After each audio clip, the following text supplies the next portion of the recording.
नमस्कार दोस्तों, स्वागत है आपका हमारे YouTube चैनल जरधारी क्लासेस में। दोस्तों, इंडियन पॉलिटी का आज लेक्चर 8 है, जिसमें हम यहाँ पे चर्चा कर रहे हैं मूल अधिकार यानी फंडामेंटल राइट्स के बारे में। मूल अधिकारों यानी फंडामेंटल राइट्स से संबंधित अभी तक यहाँ पे हमारी 2 वीडियो पहले ही आ चुकी है, जिसमें हमने पहली वीडियो में समता के अधिकारों के बारे में चर्चा की थी, जबकि सेकेंड वीडियो में स्वतंत्रता के जो हमारे मौलिक अधिकार हैं उनके बारे में चर्चा की थी। आज यहाँ पे इसका मौलिक अधिकारों यानी फंडामेंटल राइट्स का ये तीसरा पार्ट है, जिसमें हम यहाँ पे अनुच्छेद 23 से लेकर अनुच्छेद 31 तक चर्चा करेंगे, जिसमें यहाँ पे शोषण के विरुद्ध अधिकार हो गए, आपके धार्मिक स्वतंत्रता के अधिकार हो गए और शिक्षा और संस्कृति का अधिकार, इनके बारे में चर्चा करेंगे। तो काफ़ी इंपॉर्टेंट टॉपिक होने वाला है दोस्तों, और मौलिक अधिकारों से मोस्टली क्वेश्चन बनते हैं, ये मैं आपको पहले ही बता चुका हूँ। दोस्तों, आपको हमारी इंडियन पॉलिटी की क्लास कैसी लग रही है, कमेंट बॉक्स में अपने राय ज़रूर दें, और इसके नोट्स आपको मिल जाएंगे हमारी एप्लीकेशन में, जिसका लिंक आपको वीडियो के डिस्क्रिप्शन में मिल जाएगा। दोस्तों, तो शुरू करते हैं। यहाँ पे सबसे पहले यहाँ पे आता है शोषण के विरुद्ध अधिकार। यहाँ पे ये तीसरा हमारा मूल अधिकार है। अब तक हम 2 मूल अधिकारों के बारे में पहले ही चर्चा कर चुके हैं, समता का अधिकार और स्वतंत्रता का अधिकार। और हमारा जो तीसरा फंडामेंटल राइट्स है, तीसरा जो मूल अधिकार है, वो है आपका शोषण के विरुद्ध अधिकार। अभी जो शोषण के विरुद्ध अधिकार है, इसका विवरण, इसका उल्लेख मिलता है अनुच्छेद 23 और 24 में। अनुच्छेद 23 और 24 में क्या है? शोषण के विरुद्ध अधिकार। इसका मतलब है कि किसी भी आदमी का आप शोषण नहीं कर सकते हो, किसी भी व्यक्ति का आप क्या नहीं कर सकते हो? शोषण नहीं कर सकते हो। तो अनुच्छेद 23 कहता है, देखो ध्यान से देखो, यहाँ पे अनुच्छेद 23 कहता है, एक एक करके हम यहाँ पे काफ़ी डिटेल्स में आपको यहाँ पे हर चीज़ समझाने की कोशिश कर रहा हूँ। आपको शब्द समझना है, बड़ी आसानी से आपको इंडियन पॉलिटी समझ में आ जाएगी। तो अनुच्छेद 23 कहता है, मानव के दुर्व्यापार व बलात् श्रम पर प्रतिषेध। दुर्व्यापार का मतलब होता है कि आप मानव का व्यापार नहीं कर सकते हो। पहले क्या होता? महिलाओं को बेचा जाता था, बच्चियों को, छोटे छोटे बच्चों को क्या किया जाता था? बेचा जाता था, व्यापार किया जाता था उनका। तो ये आप नहीं कर सकते हो। और साथ साथ बलात् श्रम पर प्रतिषेध। बलात् श्रम का होता है कि किसी के इच्छा के विरुद्ध उससे कार्य कराना। जैसे पहले क्या होता? बेगारी। बेगारी क्या होता? किसी को बिना शुल्क दिए उससे कार्य कराया जाता था। तो ये आप नहीं कर सकते हो। इस चीज़ पर प्रतिषेध किसके माध्यम से लगाया गया है? अनुच्छेद 23 के माध्यम से। अनुच्छेद 23 कहता है, मानव के दुर्व्यापार व बलात् श्रम पर प्रतिषेध। अब देखो, अनुच्छेद 23 में 2 और अनुच्छेद मिलते हैं, 23(1) और दूसरा आता है 23(2). तो जो ये 23(1) है, इसमें 3 प्रकार के क्या है? यहाँ पे 3 प्रकार के शोषण के विरुद्ध प्रतिबंध यहाँ पे दिए गए हैं। कौन कौन से? वो 3: बलात् के विरुद्ध प्रतिबंध, साथ साथ बेगारी से प्रतिबंध, और तीसरा यहाँ पे मानव व्यापार। यहाँ पे मैं इसको यहाँ पे लिख रहा हूँ। तो बलात् का मतलब मैं पहले आपको समझा चुका हूँ कि बलात् का अर्थ है इच्छा के विरुद्ध कार्य कराना। यानी किसी की कोई व्यक्ति है, वो किसी कार्य को नहीं करना चाहता, तो तुम उसको फोर्स नहीं कर सकते हो कि वो उस कार्य को करे ही। यानी किसी कार्य को करने की यदि किसी व्यक्ति की इच्छा नहीं है, तो वो उसका अधिकार है, तुम उसको फोर्स नहीं कर सकते हो, उसका शोषण नहीं कर सकते हो। दूसरा है बेगारी, बिना पैसे दिए किसी को कार्य कराना। ये प्रथा अंग्रेजों के ज़माने में बहुत देखने को मिलती थी। वो यहाँ पे बेगारी, उत्तराखंड में एक प्रथा देखने को मिलती है, कुली बेगार। तो उसी संबंध यहाँ पे बेगारी, अंग्रेज क्या करते थे? आते थे यहाँ पे, और जो यहाँ के क्षेत्रवासी थे उनको बिना पैसे दिए अपना सामान ढुलवाते थे, अपना काम कराते थे। तो किसी से बिना पैसे दिए आप कोई भी कार्य नहीं करा सकते हो, उसे कहते हैं बेगारी। तो बेगारी पे भी प्रतिबंध लगाया गया है अनुच्छेद 23(1) के आधार पर। और व्यापार, मानव व्यापार, यानी मानव व्यापार जैसे मैं आपको पहले बता चुका हूँ, महिलाओं को बेचा जाता था, छोटी छोटी बच्चियों को या बच्चों को बेचा जाता था, उनसे कार्य करवाया जाता था। तो ऐसा आप नहीं कर सकते हो। इन तीनों पे प्रतिबंध किस अनुच्छेद में इनका उल्लेख मिलता है? अनुच्छेद 23 के 1 में। अनुच्छेद 23(2) क्या कहता है? अनुच्छेद 23(2) कहता है यहाँ पे कि यदि सरकार द्वारा सार्वजनिक प्रयोजन के लिए कोई सेवा लागू की जा रही है, और उसमें वहाँ के नागरिकों को कोई सेवा देनी पड़ रही है, या वहाँ के बच्चों को या महिलाओं को कोई सेवा देनी पड़ रही है, तो उसका मतलब ये नहीं है कि सरकार उनसे ज़बरदस्ती कार्य करवा रही है। यानी ऐसा मतलब बिल्कुल नहीं है कि सरकार उनका क्या कर रही है? शोषण कर रही है। क्योंकि सरकार वहाँ के सिस्टम को बदलने के लिए, वहाँ के विकास के लिए, वहाँ पे सार्वजनिक प्रयोजन के लिए उस सेवा को वहाँ के नागरिकों से करवा रही है। तो ये किसका विरोध नहीं होगा? ये अनुच्छेद 23 का विरोध नहीं होगा, नहीं ये अनुच्छेद 23(1) का विरोध होगा। यानी सरकार उनका शोषण नहीं कर रही है, उनको आगे बढ़ाने के लिए, उनके विकास के लिए सरकार वहाँ पे ऐसी सेवा लागू कर रही है। तो सरकार द्वारा यदि ऐसा कुछ किया जाता है, तो वो अनुच्छेद 23 का उल्लंघन नहीं होगा। तो अनुच्छेद 23 को आपको अच्छे से समझ में आ गया होगा कि मानव के दुर्व्यापार व बलात् श्रम पर प्रतिषेध किस अनुच्छेद में उल्लेखित है? तो वो है आपका अनुच्छेद 23 में। अनुच्छेद 24 कहता है कि कारखानों में बालकों के नियोजन का प्रतिषेध, यानी कारखानों से आप बालकों से कार्य नहीं करा सकते हैं। कितने वर्ष तक के बच्चों को बालक कहते हैं? 14 वर्ष। यानी 14 वर्ष से कम उम्र के जो बच्चे हैं, 14 वर्ष या इससे कम उम्र के बच्चे, इन बच्चों को कारखानों पर काम में नहीं रखा जा सकता। पहले क्या होता, बच्चों को काम पे रखा जाता था क्योंकि बच्चों को सैलरी कम दी और उनसे काम बहुत ज़्यादा कराया जाता था, तो इसलिए सरकार ने ये नियम बनाया और कारखानों में बालकों के नियोजन पर प्रतिबंध लगा दिया गया। तो कारखानों में बालकों के नियोजन का प्रतिषेध कौन से अनुच्छेद में उल्लेखित है? ये अनुच्छेद 24 में। तो ये हो गया आपका शोषण के विरुद्ध अधिकार। और यहाँ पे आपने समझ लिया होगा कि यहाँ पे किसी भी व्यक्ति का आप शोषण नहीं कर सकते हो, महिलाओं का शोषण नहीं कर सकते हो, व्यापार नहीं कर सकते हो मानव का, या किसी से बिना पैसे दिए उससे कार्य नहीं करा सकते हैं, अर्थात बेगारी नहीं करा सकते हैं। बलात् श्रम यानी किसी के इच्छा के विरुद्ध उससे कार्य नहीं करा सकते हैं। अगर आप ये सारे करते हो तो आप उसका शोषण कर रहे हो और इसका बिल्कुल तुम्हें अधिकार नहीं है। तो शोषण के विरुद्ध अधिकार अनुच्छेद 23 और 24 में इसका उल्लेख मिलता है। अब बात करते हैं हमारा जो चौथा यहाँ पे क्या है, मौलिक अधिकार है, धार्मिक स्वतंत्रता का अधिकार। देखो अनुच्छेद 19 से 22 तक आपने क्या पढ़ा? स्वतंत्रता का अधिकार। लेकिन अनुच्छेद 25 से 28 तक आपको क्या पढ़ना है? धार्मिक स्वतंत्रता का अधिकार। तो देखो काफ़ी इंटरेस्टिंग यहाँ पे टॉपिक है और यहाँ से कई प्रकार के क्वेश्चन बनते हैं। अनुच्छेद 25 क्या कहता है? देखो 25, 26, 27, 28 चार अनुच्छेद आते हैं किसमें? धार्मिक स्वतंत्रता के अधिकार में। देखो एक और चीज़ मैं आपको यहाँ पे बताता हूँ कि आपको ये कैसे ध्यान रखना है कि ये कौन कौन से मौलिक अधिकार हैं और इन मौलिक अधिकारों में कितने कितने अनुच्छेद हैं। तो पहला जो है वो है समता का अधिकार। ठीक है, तो समता के अधिकार में 14, 15, 16, 17, 18 यानी 5 अनुच्छेद आते हैं। उसके बाद जो दूसरा है वो है आपका स्वतंत्रता का अधिकार। इसमें भी कितने आते हैं? 19, 20, 21, 22 यानी 4 अनुच्छेद आते हैं। 19 से 22 तक इसका उल्लेख मिलता है। तीसरा आपका क्या है? तीसरा आपका है शोषण के विरुद्ध अधिकार और इसमें अनुच्छेद कौन सा है? 23 और 24 यानी इसमें 2 अनुच्छेद देखने को मिलते हैं। चौथा जो है वो है आपका ये वाला धार्मिक स्वतंत्रता का अधिकार। 25, 26, 27, 28 यानी 4 अनुच्छेद इसमें मिलते हैं। और पांचवा है आपका शिक्षा एवं संस्कृति का अधिकार। 29, 30 यानी 2 अनुच्छेद इसमें मिलते हैं। और अंतिम जो छठा मौलिक अधिकार है वो है संवैधानिक उपचारों का अधिकार। अनुच्छेद 32 में उसका उल्लेख मिलता है, यानी एक अनुच्छेद उसमें अनुच्छेद कुल मिला के जो छठा मौलिक अधिकार है इससे संबंधित हमारा सिर्फ एक ही अनुच्छेद है, वो है अनुच्छेद 32। तो 5, 4, 2, 4, 2, 1 इस प्रकार से आपको ध्यान रखना है। 5 फिर आएगा 4 फिर आएगा 2, 5, 4, 2 फिर 4, 2, 1 कुल मिला के ऐसी कोई आपको ट्रिक बनानी है या आप देख सकते हो 54, 24, 21 54, 24, 21 ऐसी भी आप नोट कर सकते हो 54, 24, 21। इस प्रकार से जो हमारे 6 मौलिक अधिकार हैं, फर्स्ट मौलिक अधिकार में 5 अनुच्छेद हैं, सेकंड में 4 हैं, थर्ड में 2 है, चौथे में 4 अनुच्छेद हैं, पांचवें में 2 अनुच्छेद हैं और जो अंतिम अनुच्छेद है वो है संवैधानिक उपचारों का अधिकार। उसमें केवल अनुच्छेद 32 ही सम्मिलित हैं। इस प्रकार से आप इनको नोट कर सकते हो। तो खैर हम यहाँ पे बात कर रहे थे, ये तो मैंने आपको ये बताया कि किस प्रकार से आपको याद करने हैं कि किसमें कितने अनुच्छेद हैं। तो हम यहाँ पे बात कर रहे थे हमारा जो क्या है आपका चौथा मौलिक अधिकार है धार्मिक स्वतंत्रता का अधिकार। अनुच्छेद 25 से 28 तक इसका उल्लेख मिलता है। अनुच्छेद 25 क्या कहता है?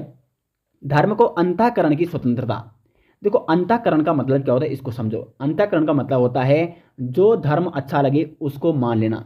यानी आपको जितने भी भारत में धर्म है उन धर्मों में से कोई भी धर्म आपको अच्छा लगता है या किसी धर्म की कोई भी परंपरा आपको अच्छी लगती है, कोई भी चीज़ अच्छी लगती है तो उसको आप स्वीकार कर सकते हो, उसका अंतःकरण कर सकते हो।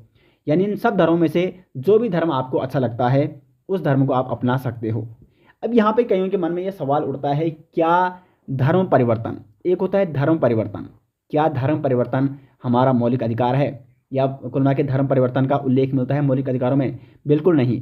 किसी को आप जबरदस्ती क्या नहीं करा सकते हो, धर्म परिवर्तन आप नहीं करा सकते हो। इसीलिए यहाँ पे साफ साफ लिखा है धर्म को अंतःकरण। अंतःकरण का मतलब है कि जो धर्म आपको अच्छा लग रहा है उसको आपने क्या करना है, वो आप अपनी मर्जी से कुल मिला के वो उस व्यक्ति का क्या है अधिकार है, उस व्यक्ति की मर्जी है कि वो उस धर्म को मान सकता है। तो धर्म का अंतःकरण की स्वतंत्रता किसमें है? वो है अनुच्छेद 25 में। साथ ही साथ इसी अनुच्छेद में धार्मिक प्रचार की भी स्वतंत्रता है, यानी आप अपने धर्म का प्रचार कर सकते हो। इसकी स्वतंत्रता क्यों दी गई है? क्योंकि हर धर्म में क्या है कुछ ना कुछ अच्छी बातें होती है और संविधान निर्माताओं ने सोचा कि क्यों ना जो ये अच्छी बातें हैं इनका प्रसार करके इन्हें फैलाई जाए। तो इसलिए यहाँ पे धार्मिक प्रचार की यहाँ पे क्या दी गई है? स्वतंत्रता दी गई है। आप आपके धर्म में, चाहे वो हिंदू धर्म हो, मुस्लिम धर्म हो, सिख ईसाई कोई भी धर्म हो, आपके धर्म में जो भी अच्छी बातें हैं उनका आप प्रचार प्रसार कर सकते हो। तीसरा यहाँ पर उल्लेख मिलता है वो है आचरण का। तो आचरण यानी आपने अंतःकरण कर लिया, उसके बाद उस धर्म का आचरण करना। आचरण मतलब उस धर्म को बरतना, उस धर्म की तरह व्यवहार करना, तो ये आपको स्वतंत्रता है। तो अनुच्छेद 25 में है धर्म को अंतःकरण करने की या धर्म के धार्मिक प्रचार की या आचरण करने की स्वतंत्रता किसमें मिलती है? अनुच्छेद 25 में इसका उल्लेख मिलता है। अनुच्छेद 26 क्या कहता है? अनुच्छेद 26 कहता है धार्मिक मामलों के प्रबंधन की स्वतंत्रता। प्रबंधन का मतलब होता है कि आयोजन करना या व्यवस्था करना, यानी जो आपके धार्मिक मामले हैं उनका आप प्रबंधन कर सकते हो। धार्मिक मामलों के संबंधित में कोई आयोजन कर सकते हो। जैसे अगर हम हिंदू धर्म की बात करें तो आप कोई सत्संग का आयोजन कर सकते हो। कुल मिला के आप जो आपके धर्म में है, आपके धर्म में जो भी परंपराएं हैं उनका आप क्या कर सकते हो? आयोजन कर सकते हो। धर्म से संबंधित जो भी व्यवस्थाएं हैं वो आप कर सकते हो। उसकी स्वतंत्रता दी गई है आपको, धार्मिक मामलों के प्रबंधन की स्वतंत्रता दी गई है अनुच्छेद 26 में। आगे बढ़ते हैं अनुच्छेद 27 की ओर। धार्मिक अभिवृत्ति हेतु कर संदाय की स्वतंत्रता, यानी किसी भी व्यक्ति को क्या है? धार्मिक मामलों पर कर नहीं देना पड़ेगा। आपको कर की क्या है? स्वतंत्रता है, कर आपको नहीं देना पड़ेगा। लेकिन आपने कई जगह देखा होगा, कुछ जगह जब आप मंदिरों में जाते हो या किसी धार्मिक यात्रा में जाते हो तो वहाँ पे आपसे शुल्क लिया जाता है। मंदिरों में कई जगह पर्ची कटती है, तो वो कर नहीं है। कर का मतलब क्या होता है? कर और शुल्क में अंतर है। कर होता है कि यदि आप कहीं भी नहीं गए हो, कोई माना धार्मिक यात्रा है, आप उस धार्मिक यात्रा में नहीं गए या आप किसी मंदिर में गए नहीं हो, आप घर ही में हो, तो आपको कर वैसे भी टैक्स आपको भरना ही पड़ेगा।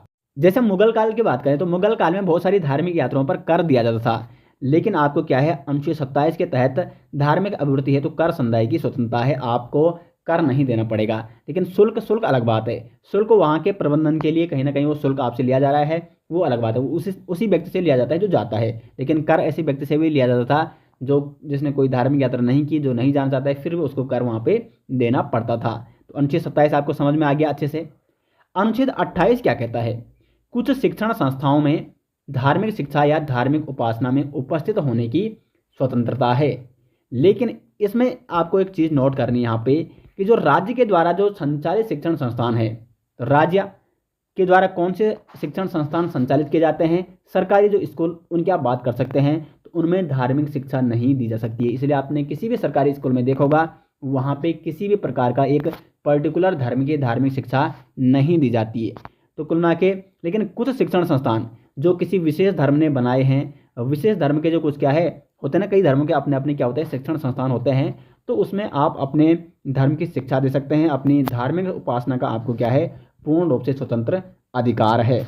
लेकिन जो राज्य सरकार द्वारा संचालित, जो राज्य द्वारा क्या है संचालित स्कूल हैं, जैसे सरकारी स्कूल, वहाँ पे आप क्या नहीं दे सकते हो? धर्म या किसी विशेष धर्म की शिक्षा नहीं दे सकते हैं।